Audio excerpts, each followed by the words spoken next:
Hey you guys, it's Carolyn from Homesteading Family, and today I am going to show you exactly how I love dehydrating my tomatoes, herbed tomatoes, all ready to use either right on pizzas, right in pastas, or as a sauce. I'm going to show you how to do that right now. I want to put up this smaller amount of tomatoes. This is not enough for me to start canning them. It's not really enough for me to bother with even fermenting them for the scale I like to do them, but it is definitely enough for me to go ahead and dehydrate my herbed tomato slices. So this is so easy. These tomatoes have already been washed, and I'm just gonna go ahead and core them. Now these are definitely homegrown tomatoes, so they do have a few less than perfect spots on them. So I'm just going to take out their top core. If there's any part that doesn't look great, I'm just going to go ahead and cut that out right now. And you know, I don't even know if these things are available anymore, but I love this tool. Josh and I got this when we were cleaning out an estate years ago. We were helping somebody clean out an old house, and I just love this thing. I use it all the time for this. It just cuts your tomatoes into all sorts of even slices, just like that. I'll look and see if I can find something similar for you guys and drop a link in the video if I can find it. And I'm just going to drop these right into a glass bowl. Now you can see with a tool like that, it works up really quickly. If you have a really sharp mandolin slicer, you can use that. And of course, you can use a knife. Okay, I think that's probably enough to show you guys there. So now I'm just gonna take whatever your favorite Italian mixture is. Now, if you wanted, you could do a Mexican version of this. You could do all different flavors with your tomatoes, whatever you prefer. I have my Italian seasoning blend that I use. It's got garlic powder and savory, oregano, marjoram, all sorts of really good stuff in here. And I'm just gonna go ahead and give this a liberal sprinkling. And yes, it's a sprinkling. I have no idea how much I put on there, just so you guys know. I know you're gonna ask me for the amounts. It kind of depends, and often I do it by taste. It's a great way to go. I'm also gonna grab some salt and just sprinkle some salt on there. Today I'm using Redmond's real salt. You could use a Himalayan salt. You can use whatever salt you have on hand that you usually cook with. And I'm just gonna sprinkle that on there too. And then I am lightly going to toss these. Now I don't wanna bruise them, I don't wanna beat them up. I just wanna spread out the seasonings a little bit. And I will do these big bowlfuls at a time and fill up a whole dehydrator full, because these things are so amazing and they just sit on your shelf. Unlike canned foods or even fermented foods, they take up very little space when they're done. So if you live in a place where you don't have very much storage space, this would be ideal for you. Okay, now I have my dehydrator trays.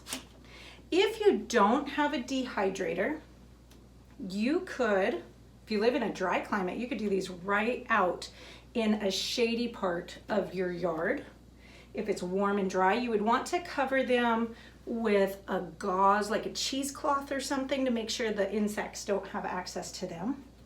And generally you need to bring them in every evening so the damp evening air does not, damage them or make them moist again. You could also do these in a very, very low oven. And by low, I mean just your pilot light on and your door cracked open, or maybe just your oven light on and your door cracked open. You're really looking to be, somewhere below, definitely below 150 degrees. Okay, so I'm just gonna arrange these out, and I'm going to set them into my dehydrator.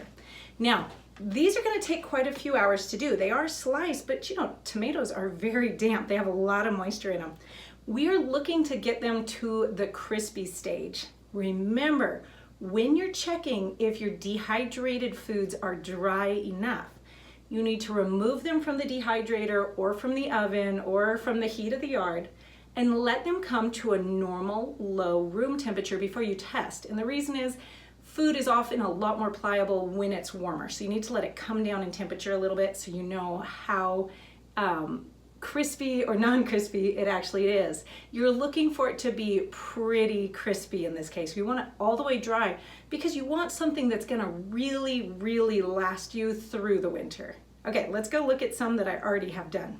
Okay, now these tomatoes are already dehydrated. They have cooled all the way down to a cool room temperature, so you can see that they are definitely crispy. Can you hear them pop? When I bin them, they definitely pop. Now, if you wanted, you could do them a little less than this and keep them closer to leathery. However, I find that it's a lot harder to get them to leathery consistently without having too much moisture to cause them to mold. So let's talk about how we would use these guys. Well, right now, they're delicious as a snack just the way they are. You would be amazed at the flavor in these guys. They are so good, and they will be in 6 months when you bite into them after they've been in storage for winter. But you can also use these directly onto things like pizzas or into pastas. A lot of times I'll take them and I'll just kind of crumple them up by hand and sprinkle them right on to a pizza that we're making for pizza night in our house. Another really good way to use these though is what they used to do before you canned very much, is you can put these in a bowl, pour a little bit of hot water over them just to cover, and let them sit covered for about 15 minutes. That's gonna rehydrate them. Now, rehydrating them is kind of a deceptive term because it is not going to turn them back into these beautiful fresh tomatoes by any means, but they are gonna get softer and plumper.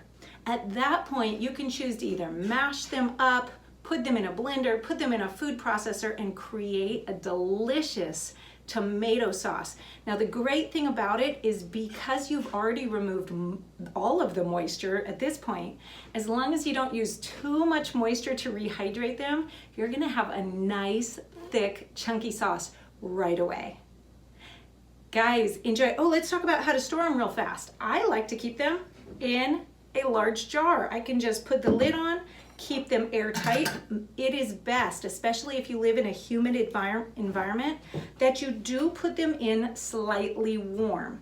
So yes, I know, I told you just to cool them down so you know if they're ready. If you determine they're ready, I'd pop them back in the dehydrator, turn it back on just for a few minutes to heat them up, get them right into here, and then lock them down. And that will keep them from absorbing moisture while you're getting them in there and letting them cool, so that you can be sure they stay nice and dry.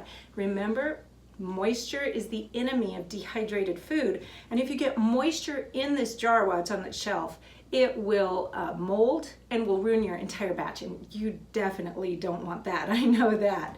So go ahead and make sure you keep them very dry, and of course with all food storage, it is best to have it out of direct sunlight. The darker the better. Take care, you guys. Goodbye.